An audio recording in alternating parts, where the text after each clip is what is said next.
Hi, good morning everyone. So ayan, nandito ako sa garden. Oh, kasi itong carpet guys, pinapatapo na to ng amo ko. Carpet to ng alaga ko. Sayang naman pag tinapon, konting linis lang to. Ayaw naman nila ipadala sa laundry. Sabi ko, wag itapon. Sayang. So ayan, linisin natin guys. Mariremedyohan pa yan. Diba? Kaya to. Isang taon pa lang itong carpet na to. Hindi naman totally. Madumi na yung kalahati. Yung kalahating side. Kasi yung kalahating side guys, natatakpan to dun sa lalim ng bed. So yung natatapakan lang medyo nangitim na.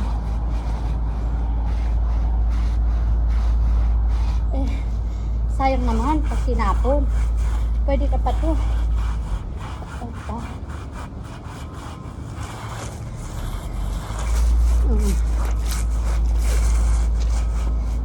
Alam mo naman ako, lahat ng pwede pang pakinabangan.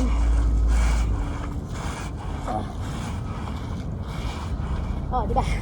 Ganito yung outfit natin. Pag nag-inis, sobrang init. So, ayan ba? Short lang ako kasi mababasa yung pants ko. Mahal-mahal na itong carpet na ito. Pwede naman ito ipalaundry. Ayaw ipalaundry. O di, wag, bahala ka. Bahala ka. Konting brush-brush lang to. So, diba? Ganito sa abroad. Basta pwede pang pakinabangan, kukuhanin. Sayang. Malay mo magkasya to sa kahon. Init sa pas guys.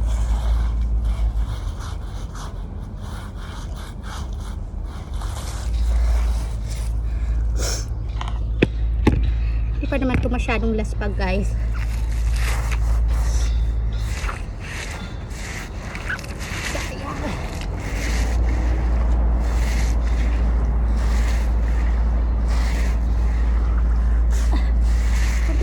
Pwede pa ito yung laundry, kaya lang iwan ko ba naman sa mga yan.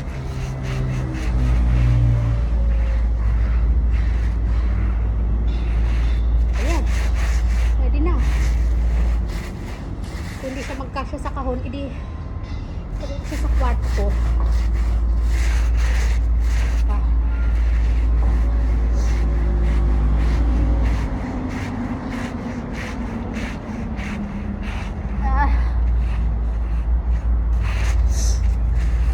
Grabe init.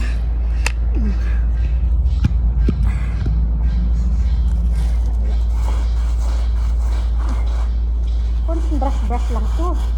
Hindi naman to ganun kadali.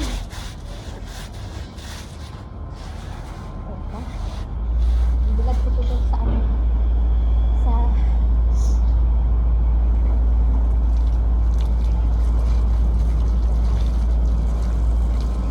papasok ko yun sa ibabaw ng set namin at ilang araw lang po yan.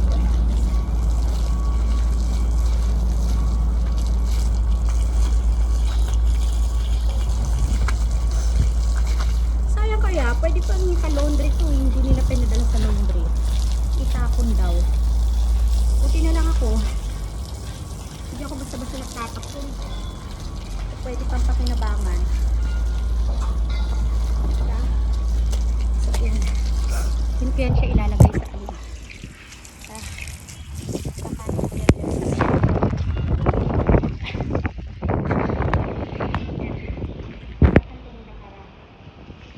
Mainit yung semento.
Diyan ko ipapaking yung ano, yung